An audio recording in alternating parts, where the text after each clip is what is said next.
Good morning, everyone. I'm Steve, And I'm Scott. and together we are Backyard Musings broadcasting from Apple Valley, California. We are the Science and Technology channel. We're not the experts, we're just relaying news and information that we see about science and technology. And it's interesting. It is fascinating. Yeah. We're not medical doctors, we're not No. physicists, but man, it's interesting. So let's dive into this morning. Scientists have studied the moon's surface for decades to help piece together its complex geological and evolutionary history. Remember, we did a segment when that protoplanet Theia hit the Earth, and boom, the debris that came out, that accretion created the moon. Oh, right? Yep, I remember that. Yeah. That was last year, like July or something like that.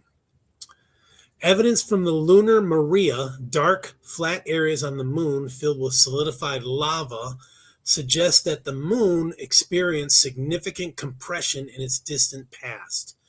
Researchers suspected that large arching ridges on the moon's near side were formed by contractions that occurred billions of years ago, concluding that the moon's Maria has remained dormant ever since. Would you like to know more? However, a new study reveals that what lies beneath the lunar surface may be more dynamic than previously believed. Two Smithsonian Institution scientists and a University of Maryland geologist discovered that small ridges located on the moon's far side were notably younger than previously studied ridges on the near side. Their findings were published in the Planetary Science Journal on January 21st of this year, 2025. Quote, many scientists believe that most of the moon's geological movements happened 2.5, maybe 3 billion years ago, said, is that Jake Quillen or Jacqueline? Jacqueline. Okay, not Jake Quillen? No. Okay. Jacqueline Clark, an assistant research scientist in UMD's Department of Geology. Quote, but we're seeing that these tectonic landforms have been recently active in the last billion years and may still be active today.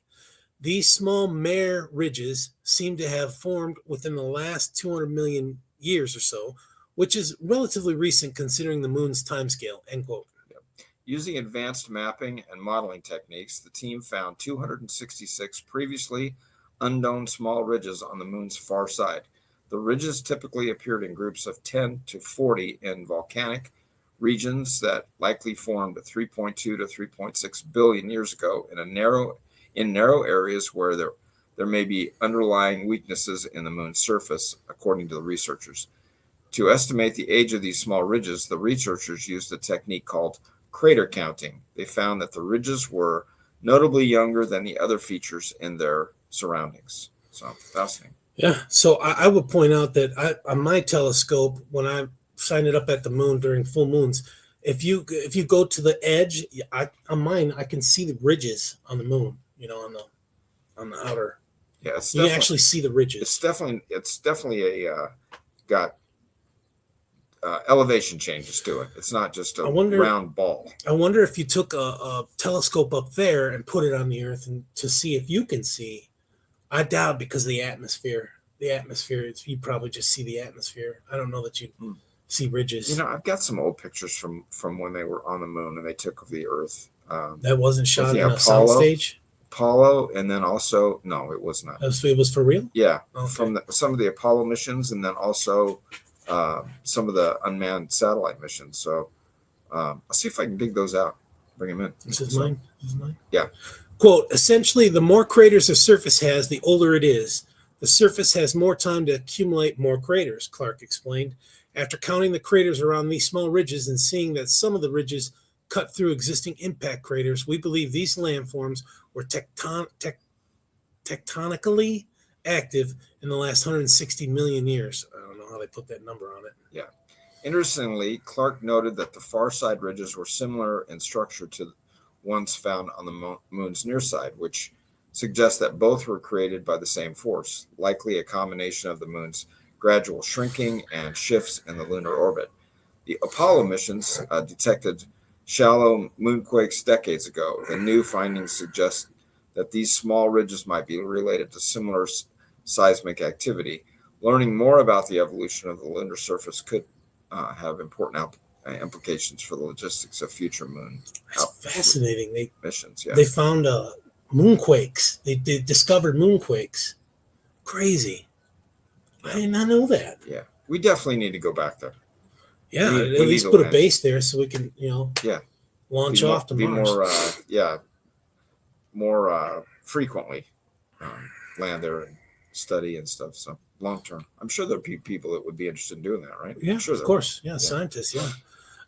Quote, we hope the future missions to the moon will include tools like ground penetrating radar so researchers can better understand the structure beneath the lunar surface, Clark said. And we just did a segment on NASA, those missions that they're going to do on the moon. So they're going to be doing some of this. Yeah, well, absolutely. That was like last week we did Yeah, that segment. I think I think our current administration is very, very keen on space exploration and again getting back to the moon. So Okay, Clark also said, knowing that the moon is still geologically dynamic has very real implications for where we're planning to put our astronauts, equipment, and infrastructure on the moon. Well, yeah, definitely. I mean, you want to have the optimal landing site, so maybe you build and expand.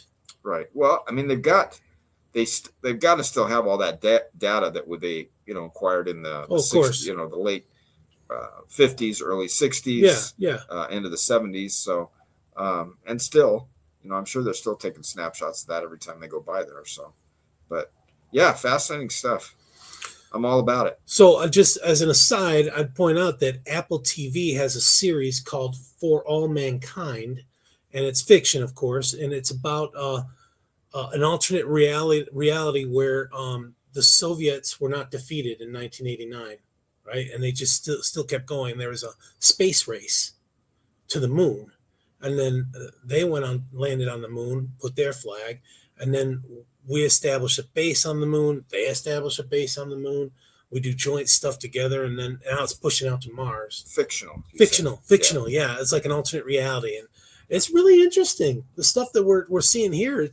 I mean, they're talking about it on that show, like a habitat, Because I don't like to praise the Soviet Union for much, but they were the ones that really kind of kickstarted the NASA programs to really get going in the late 50s when they launched Sputnik. Yeah, Sputnik. And that was like a space dagger. race. Yeah, that was like a dagger to the guys here that were planning all these things. Wanted to be the first one in space. Right. So. Yeah, and then of course in 1961, I think was Apollo 1. It wasn't called Apollo 1 originally, but they renamed it. But that's where those three guys burned up on the launch pad. The first one, and really? Yeah. And if they had just think if they had just said, "Hey, we can't. This is too much. We can't do this." We lost 3 men, and and then from just the stopped. Discouragement, yeah, just stopped. But interesting point. Yeah, and then 8 years later. We landed on the moon, Neil Armstrong and company. So, yeah, good, cool stuff. Yeah. All right, folks. Thanks for joining us. We've got more innovative and exciting things to talk about. We'll talk to you later. Take care, everyone.